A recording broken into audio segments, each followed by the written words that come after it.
मामले आ रहे हैं उसमें लव जिहाद एक ऐसा शब्द है जो इस वक्त प्रासंगिक बना हुआ है, ज्वलंत बना हुआ है। और जिस तरह से मामले सामने आ रहे हैं ऐसा लग रहा है कि कोई एक गिरोह है, कोई एक काकस है जो इस पर काम कर रहा है। और जिस इंदौर में पहले भोपाल में एक मामला सामने आया, उसके बाद में इंदौर का जो मामला है वो एक बहुत ही हैरतअंगेज वाला मामला है। मोहसिन खान का एक नाम का एक व्यक्ति जो ड्रीम ओलंपिक शूटिंग एकेडमी चलाता था, लगभग 100 से ज्यादा लड़कियों को उसने हरेस किया, परेशान किया। उसके बाद में लड़कियां जब थाने पहुंची, रिपोर्ट दर्ज कराई, तब पता लगा कि वो व्यक्ति जो है शूटिंग एकेडमी के नाम पर लड़कियों को बगला रहा था और उनके साथ में गलत हरकतें कर रहा था। आखिर ये लव जिहाद है क्या? सवाल ये उठता है कि क्या इसके पीछे वाकई कोई सरगना है, वाकई कोई, क्या ये किसी एक मिशन के तहत आगे बढ़ रहा है, या कोई व्यक्तिगत तौर पर जो लोग होते हैं, जो बिगड़े हुए लोग होते हैं, जो विकृत मानसिकता के लोग होते हैं, वो इसको अंजाम देते हैं। बहुत सारे प्रश्न हैं। इसके अलावा एक और प्रश्न ये भी उठता है कि जो लड़कियां इनके संपर्क में आती हैं, जो लड़कियां इनके जाल में उलझती हैं, वो आखिर क्यों अवेयर नहीं होती है, वो आखिर समय पर क्यों आवाज नहीं उठाती है? ये भी एक बड़ा सवाल है। क्या अशिक्षा, लड़कियों में अशिक्षा होना या अवेयरनेस की कमी होना भी एक बड़ा कारण है? बहुत सारे सवाल हैं। इस पर बातचीत करने के लिए हमारे साथ में आज हमारे मेहमान मौजूद हैं। सबसे पहले राजेश भिंजवे जी हैं जो हिंदूवादी नेता हैं। राजेश जी, बहुत स्वागत करता हूं मैं आपका। हमारे साथ में उषा खरे जी हैं जो शिक्षाविद हैं। उषा जी, आपका भी बहुत स्वागत करते हैं। और हमारे साथ में साधना न्यूज मध्य प्रदेश की सीनियर रिपोर्टर मेघा जी मौजूद है। मेघा, आपका भी बहुत स्वागत करते हैं। मेघा, सबसे पहले मैं आपसे शुरुआत करना चाहूंगा क्योंकि लगातार आप भोपाल में और इंदौर में दोनों जगहों पर लव जिहाद इस मामले पर खबरें करती रही हैं। क्या क्या कारण लगता है आपको, आप क्योंकि बहुत अंदर तक इस खबरों में गई हैं, क्या कारण लगता है? क्या वाकई कोई काकस है, कोई एक मिशन के तहत इसको आगे बढ़ाया जा रहा है लव जिहाद को, या व्यक्तिगत तौर पर जो विकृत मानसिकता के लोग हैं वो इसको अंजाम दे रहे हैं? जी बिल्कुल, मैं आपको बता दूं कि जब हम फील्ड पर लगातार होते हैं, सब लोगों से बात करते हैं, महिलाओं से बात करते हैं, बच्चियों से बात करते हैं, तो उनका सीधे तौर पर ये कहना होता है कि ये एक साजिश के तहत किया जा रहा है, एक रणनीति के तहत किया जा रहा है। खासकर एक कम्युनिटी जो हिंदू लड़कियों को फंसाने की कोशिश करती है। और हाल ही में आपको एक ऐसा मामला बताते हैं जो बड़ा चौंकाने वाला है। अभी तक तो सिर्फ ऐसा हो रहा था कि पुरुष कम्युनिटी के लोग ही बच्चियों को या महिलाओं को बरगरा कर अपने धर्म परिवर्तन के लिए हिंदुओं को मुस्लिम बनाने की कोशिश कर रहे थे। लेकिन 3 दिन पहले एक ऐसा मामला आया जहां पर एक महिला ने, जो मुस्लिम महिला थी, उसने हिंदू नाम लेकर एक व्यक्ति से शादी करती है। शादी के बाद 13 साल बाद उससे कहती है कि तुम्हें मुस्लिम बनना होगा और अगर तुम मुस्लिम नहीं बनोगे तो मैं कानूनी कार्रवाई करूंगी। तो ये गिरोह इतनी तेजी से काम कर रहा है कि अब सिर्फ यहाँ पर एक पुरुष वर्ग ही काम नहीं कर रहा है, यहाँ महिलाएं भी सामने आ गई है लगातार। और आप जो बात कर रही है वो एक धर्म परिवर्तन को लेकर बात कर रही है। ये भी एक अपने आप में एक अलग तरह का मसला है। लेकिन अगर हम लव जिहाद की बात करें, इसमें आमतौर पर देखा जाता है कि कोई मुस्लिम व्यक्ति जो है वो हिंदू लड़कियों को अपने जाल में फंसाता है और उसके बाद में उनके साथ में जो है गलत हरकतें भी करता है और वो उनके जीवन को खराब करने की कोशिश भी करता है, होता भी है। हम लोग कई केसेस देख चुके हैं। लव जिहाद की अगर हम बात करें, जो भोपाल में इन दिनों, उसके पहले इंदौर से पहले भोपाल में जो मामला हुआ था, उस मामले में जब आपने रिपोर्टिंग की तो आपको क्या लगा? क्या इसमें कोई एक मिशन के तहत काम हो रहा है, या वो व्यक्ति जो था, जो कर रहा था, या 2-4 जो व्यक्ति मिलकर कर रहे थे, सिर्फ वही व्यक्ति उन्हीं व्यक्तियों तक सीमित था? नहीं, बिल्कुल नहीं। सर, मैं आपको बता दूं कि सीआईटी कॉलेज का ये बड़ा मामला सामने आया था जिसमें प्रदेश के मुख्यमंत्री ने भी बढ़ चढ़ कर ये बात कही थी कि इस तरीके के जो मामले हैं वो सामने सिर्फ एक रणनीति के तहत ही किए जा रहे हैं। वो कम्युनिटी जो ये काम कर रही है वो लगातार उन छोटी बच्चियों को टारगेट कर रही है जो बहुत आसानी से इसका टारगेट हो जाती है। वो कॉलेज में पहुंचते हैं, कॉलेज में उनसे पहले प्रेम जाल में उन्हें फंसाते हैं, फिर प्रेम जाल में फंसा करके उनको बड़े बड़े सपने दिखाए जाते हैं। और ऐसा ही हूबहू सीआईटी कॉलेज में हुआ जहां पर लड़कियां रिपोर्ट लिखाने से पहले मना करने लगी। उनके साथ बलात्कार जैसी चीजें की जाती है और उनको धमकाया जाता है कि अगर तुमने किसी से कहा तो हम तुम्हें बदनाम कर देंगे, तुम्हारे वीडियो एक्सपोज कर देंगे। तो ये बहुत बड़ी रणनीति जो कॉलेज, हॉस्टल या तमाम इन जगहों पर चल रही है। हमने शूटिंग अकादमी का देखा, हमने ऐसी तमाम जगह देखी। जहां पर ये लोग हिंदू बच्चों को आसानी से बरगला कर ये चीज कर रहे हैं। और ये बहुत बड़ा जाल है। और सबसे बड़ा जाल तो इसमें प्रेम जाल बताया जा रहा है कि बहुत आसानी से हिंदू लड़कियां लोगों के पास पहुंच जाती है। वो बड़े बड़े सपने दिखाते हैं कि हम तुम्हें शादी शॉपिंग कराएंगे, ये करेंगे, शादी तक पहुंच के सपने दिखाते हैं। और मैं तो ये कहना चाहूंगी कि ये कोई राजनीतिक मामला हो ही नहीं सकता। जब भी सर इस तरीके के मामले सामने आते हैं, मैं भी एक लड़की हूँ, तो इस तरीके के हम मामले जब देखते हैं, जब इस तरीके के मामले सामने आते हैं, तो मुझे लगता है राजनीति से ऊपर उठकर समाज को, संगठन को, और ये समाज की महत्वपूर्ण जिम्मेदारी भी है कि समाज और संगठन एक होकर इस मामले पर काम करे। ये बेहद जरूरी भी है। भारत में, खासकर मध्य प्रदेश में पिछले दिनों की बात करें तो कम से कम हमने 12 मामले ऐसे देखे हैं। इन पिछले 8 दिनों में 12 मामले मध्य प्रदेश से ऐसे सामने आए जिसमें लव जिहाद के मामले थे। इस पर एक सख्त कानून तो बना, लेकिन इस कानून का पालन नहीं हो पाया। तो वाकई ये बहुत महत्वपूर्ण विषय है, और आप जिस विषय पर बात कर रहे हैं, आज की चर्चा भी बहुत महत्वपूर्ण है। तो देखना होगा कि सरकार ने कहा है कि फांसी की सजा दी जाएगी। जी जी, मेरा जो आपने बात की उसमें बहुत बारीक बात मैं करना चाहूंगा, मैं राजीव जी से भी बात करना चाहूंगा कि बहुत देखिए इसमें जो आपने कहा कि पिछले दिनों 8-10 मामले सामने आए हैं।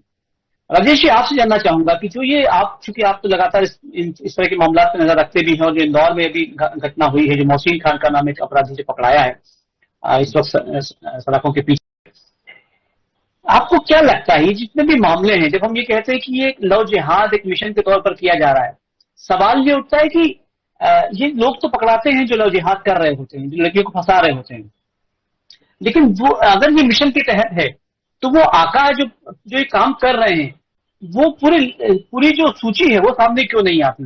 जब कोई 4 लोग पकड़ाते हैं तो क्यों नहीं वो लोग बताते हैं कि हमको इन फला लोगों ने बताया है और हमारे पीछे ये लोग हैं और ये आका बनकर बैठे हुए हैं पीछे से और ये हमें गाइड कर रहे हैं?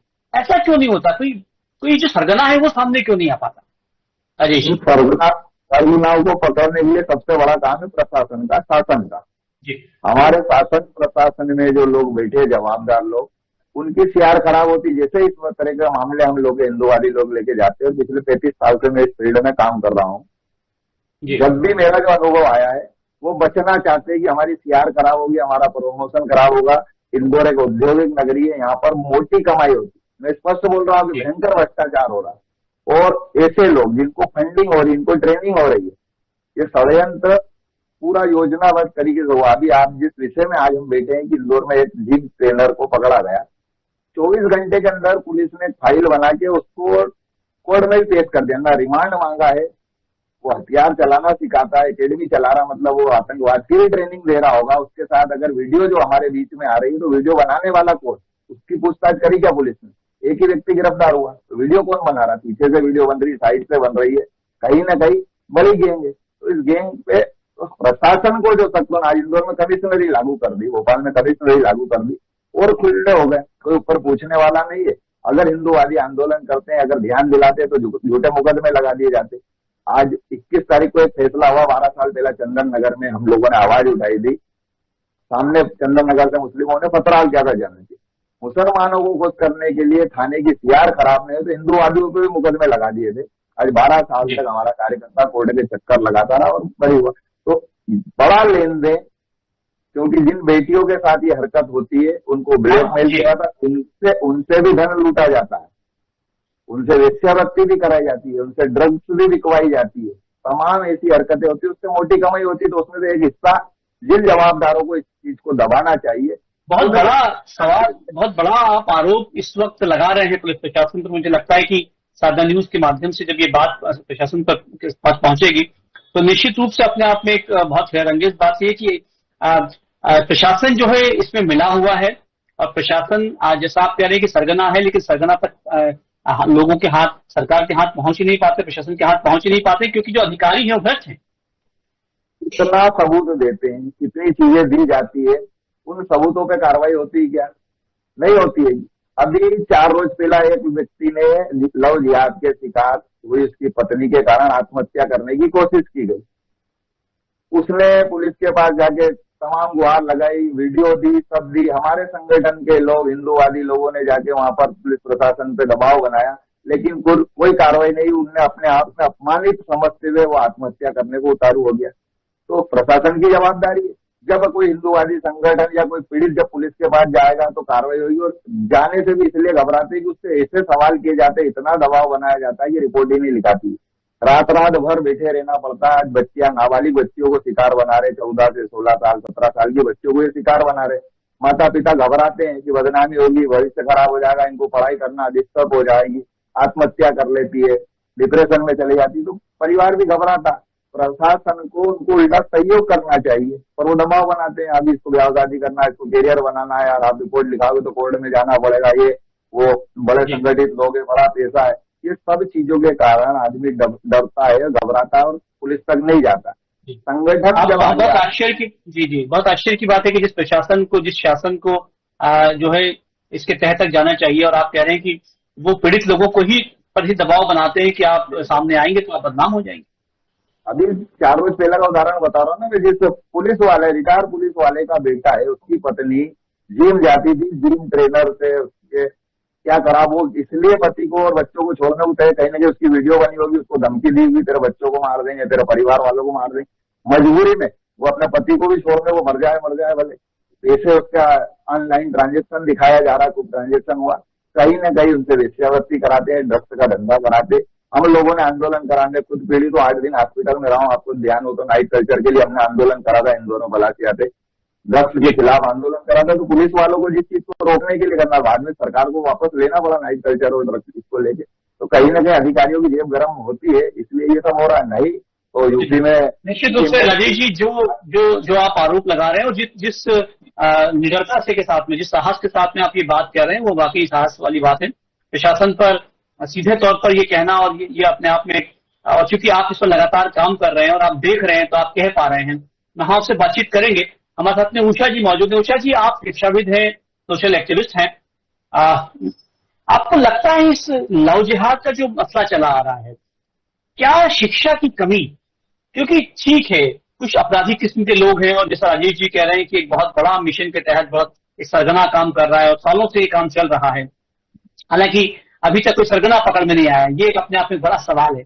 लेकिन क्या आपको लगता है कि जो लड़कियां इन्वॉल्व होती हैं, जो लड़कियां जाल में फंसती हैं, प्रेम जाल में फंसती, जैसा मेघा ने भी बताया है हमको, क्या आपको लगता है कि लड़कियों में शिक्षा की कमी, अवेयरनेस की कमी है? जैसा राजेश जी कह रहे हैं कि वो घर वाले जो है इस बात पर कि उनके सम्मान का क्या होगा, समाज के सामने वो ओपन हो जाएंगे। लड़कियों को मजबूत बनाने की आवश्यकता है, और यदि लड़कियां मजबूत होंगी तो शायद इस तरह के मामले सामने नहीं आएंगे। जी सर, बहुत ही अच्छा प्रश्न आपने किया है। मैंने वर्षों बरस इस पर स्टडी भी की है, ऑब्जर्व किया है, मूल्यांकन किया है। 6वीं 7वीं 8वीं की जो उम्र होती है, किशोर अवस्था में प्रवेश की जो उम्र होती है, उस समय बॉडी में हार्मोनल चेंज आते हैं। उन हार्मोनल चेंज के कारण हमेशा लड़कियों को अपोजिट सेक्स की तरफ आकर्षण होता है।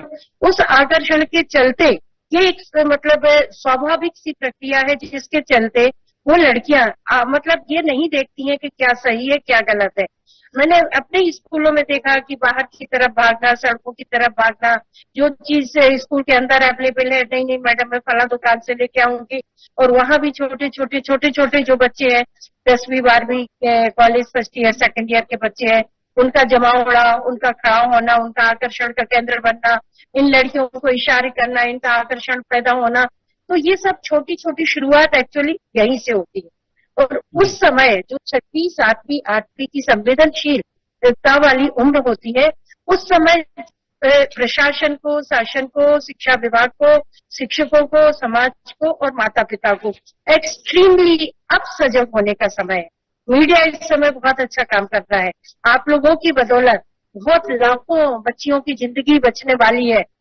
कि जिस तरीके से बातें उजागर होती हैं, न्यूज़पेपर में आती हैं, टीवी चैनलों पे चलती है, तो माता पिता की मतलब सुनने में भी ये सब आता है, और कहीं ना कहीं वो निगरानी अपने बच्चों पर बढ़ा रहे हैं, पर पर्याप्त नहीं है। क्योंकि अब मान लीजिए हमने किसी ने ठान लिया कि हमें तो इस पर्टिकुलर घर को, पर्टिकुलर समूह को, पर्टिकुलर लड़की को पिकअप करना ही है, हमें उसको बर्बाद करना ही है, उसके साथ हमें बुरा करना ही है, तो इस समय ये जिम्मेदारी हम सबकी बनती है कि ऐसे सेंसिटिव मुद्दों को बिल्कुल ना दबाया जाए, बिल्कुल ना दबाया जाए, और इसमें किसी भी अधिकारी, किसी भी कर्मचारी से कोई रियायत ना बरती जाए कि नहीं नहीं आपकी सीआर खराब हो जाएगी, जैसा अभी भाई साहब कह रहे थे, या किसी शिक्षक को भी बख्शा जाए कि आप क्या देख रहे हैं, school management, class management, school में अच्छी शिक्षा देना, अपराध भविष्य में जाके ये किस तरीके के अपराधों का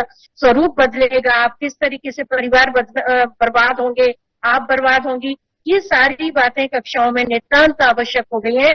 6वीं 7वीं 8वीं, पहले लोग सोचते थे अरे माध्यमिक शाला की बच्चियां तो बहुत छोटी हैं, अभी छोटी छोटी हैं, उनको क्या समझाना। पर मुझे ऐसा लग रहा है कि बदलते हुए परिवेश में 21वीं सदी में जिस तरीके से सोशल मीडिया बहुत ज्यादा इन्वॉल्व हो रहा है, बहुत ज्यादा जागरूक है, तो उसके माध्यम से भी हम सबको एक लक्ष्य लेकर, एक मुद्दा नहीं, एक लक्ष्य लेकर एक भागीरथी प्रयास करने पड़ेंगे, क्योंकि कुछ ऐसी शक्तियां हैं जो हमारे यहाँ की सांस्कृतिक धरोहर, हमारे ढांचे को बर्बाद करने पर तुली हुई हैं। और कहीं ना कहीं ये छोटे छोटे से गैंग या समूह ऐसे हैं जो चाह रहे हैं कि न्यू सेंस क्रिएट किया जाए और जिसमें सामाजिक ढांचा हमारा यहाँ का बिगड़े। तो हम सबको अब समय आ गया कि हम सबको बेहद संवेदनशील होना पड़ेगा, थोड़ी डेयरिंग, साहसी कदम उठाना पड़ेंगे। समाज सेवियों को, जो एक्स टीचर हैं, उन सबको आगे आना पड़ेगा। और 6वीं 7वीं 8वीं 9वीं 10वीं की बच्चियों के लिए अपराध मुक्त स्कूल, अपराध मुक्त समाज, अपराध मुक्त भोपाल, अपराध मुक्त भारत की दिशा में हमें कुछ ना कुछ अच्छे काम करना पड़ेंगे। बीच में जाके बच्चों की काउंसलिंग करना पड़ेगी, बीच बीच में इन पर सेमिनार, वेबिनार, रैली और इन सब मुद्दों पर चर्चा करनी पड़ेगी, खुल के चर्चा करनी पड़ेगी। और यदि हमारी पकड़ में इस तरह के कोई भी ग्रोह या समूह या सस्पेक्टिव कोई भी ऐसे संदेहास्पद लोग आते हैं, तो हमें उनके खिलाफ कार्रवाई करनी होगी, क्योंकि अब इनको ज्यादा बख्शेंगे तो हमारा ही सामाजिक ढांचा प्रभावित हो रहा है और हम और आप सभी असुरक्षित होते जा रहे हैं। उषा जी, आपने संवेदनशील एक शब्द के उपयोग किया, संवेदनशील होना चाहिए, हमको होना पड़ेगा, इन सब मसलों के प्रति अवेयर होना पड़ेगा। लेकिन मैं एक और शब्द करना चाहूंगा, जिम्मेदारी एक बहुत बड़ा शब्द है, शायद यहाँ ये भी इस पर भी हमें ध्यान देने की आवश्यकता है। हम इंदौर की जिस मसले की हम बात कर रहे हैं, जो ड्रीम ओलंपिक शूटिंग एकेडमी थी, और उसमें जो मोहसिन खान का जो आरोपी व्यक्ति है, 100 से ज्यादा लड़कियों को वो अपने जाल में फंसाता है। अब आश्चर्य की बात है कि 100 लड़कियां जो है उसके जाल में फंस जाती हैं, और उस एकेडमी में सिर्फ लड़कियां ही नहीं थी, लड़के भी थे, सैकड़ों लड़के थे उसके अंदर। क्या आपको लगता है कि हमारे आसपास जब कुछ ऐसा होता है तो हमको समझ में आ जाता है कि कौन व्यक्ति ऐसा करने वाला है, उसकी नीयत समझ में आ जाती है, उसकी आंखें देखकर समझ में आ जाता है, उसकी बॉडी लैंग्वेज समझ में आ जाता है। उस एकेडमी में उन लड़कों को भी समझ में आया होगा, कई लड़कियों को समझ में आया हो कि ये व्यक्ति गलत है, उसके बावजूद भी किसी ने उसका विरोध नहीं किया। आपको लगता है कि हम उदासीन हैं, हम गैर जिम्मेदार हैं, हम में साहस नहीं है? उन लड़कों ने भी विरोध नहीं किया। आपको लगता है जिम्मेदारी भी एक बहुत बड़ा शब्द है जिस पर ध्यान देने की आवश्यकता? जी जी, ये बिल्कुल सही बात कर रहे हैं। आपकी जिम्मेदारी भी बहुत बड़ी चीज है। पर सर ऐसा नहीं है, आपस में मतलब उन ये बात उठी हुई होगी, पर दबा दी गई, जैसा पूर्व वक्ता ने बताया कि दबा दी गई अर्थात क्या हुआ, कहीं ना कहीं समाज या अधिकारी दोषी है। तो जहां भी इस तरीके से लिंक मिल रही है, जहां से कहीं कुछ हमको जानकारियां मिल रही हैं, हमें तत्काल कार्रवाई करनी पड़ेगी, डेयरिंग साहसी कदम उठाने पड़ेंगे। अन्यथा आप मान के चलिए सर, ये भयावह रूप लेता जा रहा है और हमें और आपको सबको नैतिक जिम्मेदारी से आगे आना पड़ेगा। अब ठीक है कि लोग, किसी को अपनी जान की परवाह होती है, ये सब ऐसे बच्चे होते हैं जो अपराधी किस्म के होते हैं, ये कभी भी किसी को कोई भी नुकसान पहुंचा सकते हैं। पर अगर हम इन सब छोटी छोटी बातों में पड़ गए और इनके लिए शुरू में ही 2, 4, 6 केस में इनको उजागर करके इस तरीके के दंड के प्रावधान करो कि लोग सबक लें, सीखे, डरे। हम जब लंबे केस चलाएंगे, सबूतों को ढूंढेंगे और ये करेंगे वो करेंगे, जितना लंबा खींचेंगे उतने लंबे में दूसरे लोगों को शय मिल जाती है। तो क्यों नहीं पुलिस नहीं समझ, जी तत्काल कार्रवाई करता है। तत्काल कार्रवाई जब तक नहीं होगी, जब तक इनके खिलाफ प्रदर्शन, जब तक इनके खिलाफ हम लोग सब एकजुट होकर विरोध प्रदर्शित नहीं करेंगे, सर अपने देश की लड़कियां सुरक्षित नहीं है और हमें अपनी बालिकाओं की सुरक्षा के लिए आगे आना होगा। हम सबको कर्तव्य, हमारा ये मॉरल ड्यूटी है। हमने इस देश में जन्म लिया है तो कहीं ना कहीं सुरक्षा हमारा अधिकार है। और अगर हम अधिकारों का उपयोग नहीं कर पा रहे हैं, हम अपने बच्चों को सुरक्षा नहीं दे पा रहे हैं, तो धिक्कार है हमारा। अच्छी बात कह रहे हैं, बहुत अच्छी बात कह रहे हैं। ये पेरेंट्स जो है या समाज जो है जैसे बच्चों को अवेयर नहीं कर पाया, तो निश्चित रूप से अपने अस्तित्व पर सोचने की आवश्यकता है। मेघा, चूंकि आप एक रिपोर्टर भी हैं और आप एक लड़की भी हैं, आपको लगता है कि इस पूरे मसले पर जो लव जिहाद का मसला है या कोई और मसला है, इसमें लड़कियों की अशिक्षा भी एक बहुत बड़ा कारण है? यदि एक लड़की अवेयर है, यदि एक लड़की मजबूत है, तो किसी की हिम्मत नहीं होती कुछ ऐसा कुछ करने की। आपको लगता है कि बड़ा दोष लड़कियों का भी है? बिल्कुल बिल्कुल, बहुत हद तक ये देखा भी जा रहा है कि ये जिस तरीके से लड़कियां शिक्षित नहीं है या शिक्षित होने के बाद भी तो इस बात को समझना नहीं चाहती है कि वो एक कम्युनिटी आखिर क्या चाहती है, तो इसके लिए सबसे पहली शुरुआत तो मुझे लगता है कि परिवार से होनी चाहिए। क्योंकि कई बार तो यह भी देखा गया है कि शिक्षा के अभाव में इस तरीके की चीजें होती है। दूसरा बड़ा कारण यह भी होता है कि जब वो बच्ची अपने पेरेंट्स से बात करने जाती है इस विषय पर, जैसा मैम ने और साहब ने भी बताया, और जब उनसे कहा जाता है कि मेरे साथ ऐसा हुआ है, मेरे साथ इस तरीके का केस हुआ है, तो माँ बाप कहीं ना कहीं उस केस को वहीं दबा देते हैं कि समाज क्या कहेगा, लोग क्या कहेंगे, हमारी इज्जत नहीं रहेगी। तो अब इन सभी चीजों से ऊपर उठकर सामने आना होगा और बात करनी होगी, FIR दर्ज करवानी होगी, पुलिस प्रशासन तक खबरों को पहुंचाना होगा। मैं आपको बता दूं कि जब इस तरीके के मामले सामने आ रहे थे, तब मोहन यादव मुख्यमंत्री ने बहुत खुलकर एक बात कही कि अगर इस तरीके के मामले अब सामने आएंगे तो उन्हें फांसी की सजा दी जाएगी। पर फांसी की सजा तो हम किसी व्यक्ति को तभी दे सकते हैं जब हम FIR कराएंगे उसके ऊपर, और अभी तो बहुत लड़कियां वहां पहुंच ही नहीं पाती है। और एक बड़ी बात यह भी है सर कि जब उन कम्युनिटी की लड़कियां पढ़ाई करती हैं या स्कूलों में जाती है, तो वो कभी हिंदू लड़की के जाल में नहीं फंसती, क्योंकि उनको इतना सिखाया पढ़ाया जाता है, उन्हें इतना बताया जाता है कि आपको किसी हिंदू कम्युनिटी के लड़के से ना दोस्ती करनी है ना उनसे बात करनी है। लेकिन वहीं इसके अपोजिट में अगर देखा जाए तो हिंदू कम्युनिटी की लड़कियां को बताया तो जाता है, तो इसका कारण क्या है कि वो लगातार उन लोगों के प्रति अट्रैक्ट होती है, उनके सपनों, वो जो सपने दिखाते हैं उसमें फंस जाती है और उनकी तरफ आगे बढ़ी जाती है। जब इस तरीके की घटनाएं सामने आती है तो देश में एक आक्रोश होता है, तमाम पार्टी के नेता सामने आते हैं, पॉलिटिकल मुद्दा बन जाता है। तो मुझे लगता है कि सियासत का नहीं, संजीदगी का विषय है, इस पर सोचने की बहुत आवश्यकता है। और तमाम लोगों को, तमाम सोसाइटी के लोग हैं, संगठन हैं, पुलिस प्रशासन है, हमारे जैसे पत्रकार, उनको आगे आना होगा, इस पर विचार करना होगा। बहुत अच्छी बात कह रही है राजेश जी। आपने जिस तरह के आरोप लगाए हैं, मुझे लगता है कि ये बहुत संगीन आरोप है और इस पर निश्चित रूप से काम होना चाहिए।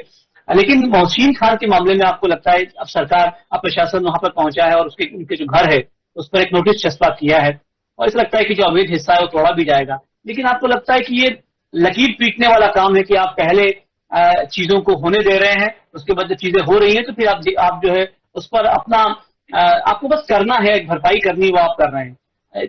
होने से पहले शासन को, प्रशासन को चेतना चाहिए और इस पर अंकुश लगाना चाहिए और ऐसे काम कर इस तरह के कुछ एक्शन लेने चाहिए कि अगली बार ऐसा घटनाक्रम ना हो। क्या आपको लगता है कि इस तरह की आवश्यकता होनी चाहिए? राजेश जी। तो भी देखने में आता है, जब पीड़ित पहुंचता है या संगठन पहुंचता है तो पुलिस करती, कोई सी ऐसी एक घटना ध्यान में आती है कि पुलिस ने कार्रवाई करी और उसको पकड़ा। अब सरकार भी सनातनी बैठी है, हम यूपी का भी उदाहरण देख रहे हैं कि इस तरह के अपराध करने वाले अपने पैरों पे चलकर नहीं जा रहे हैं, या तो सीधे कब्रिस्तान जा रहे हैं या हॉस्पिटल जा रहे हैं।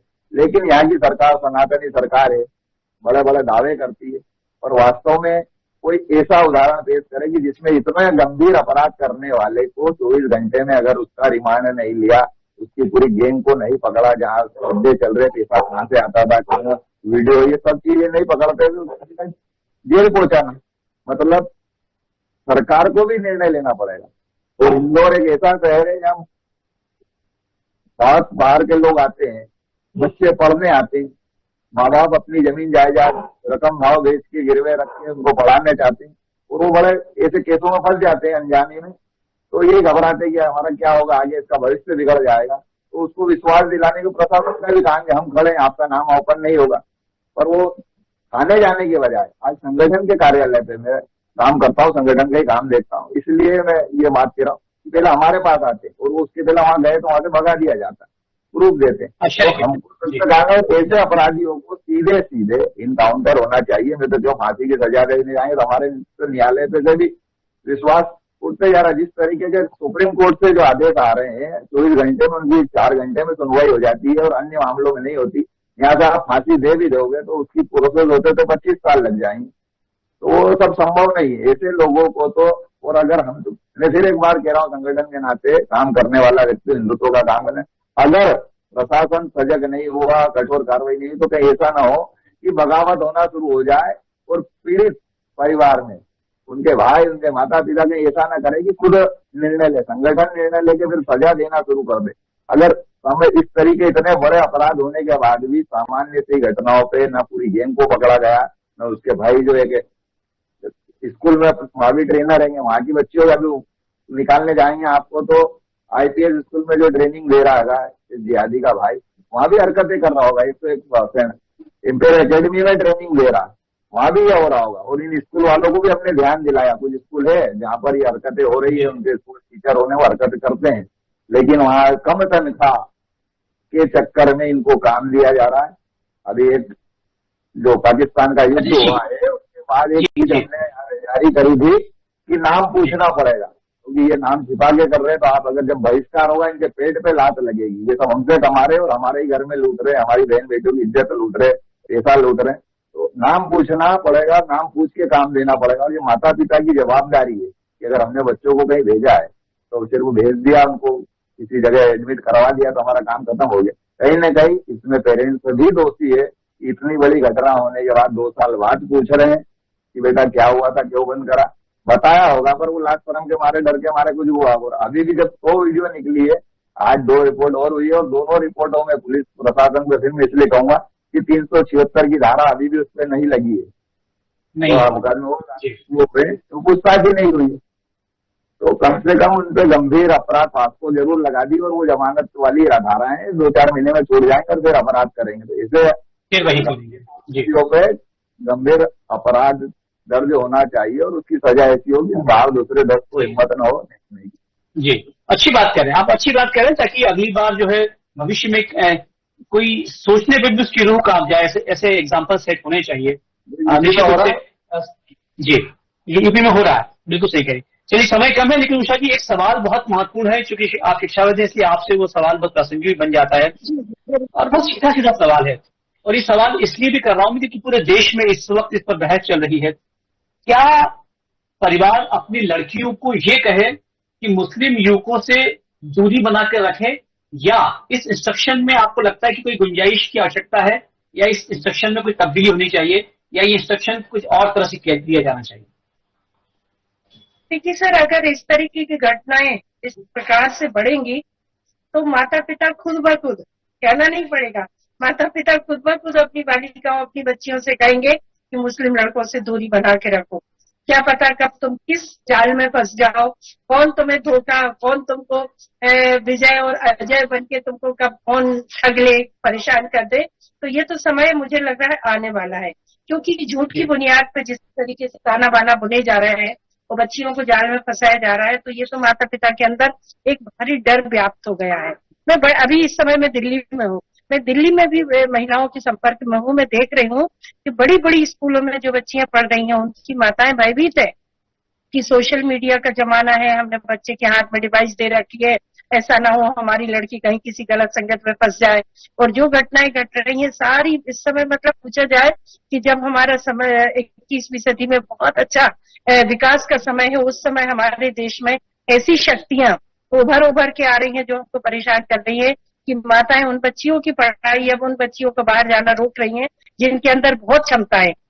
तो ये तो समाज में एक विकृति पैदा हो रही है और बच्चियों की क्षमताओं को दबाने वाली स्थिति बन रही है।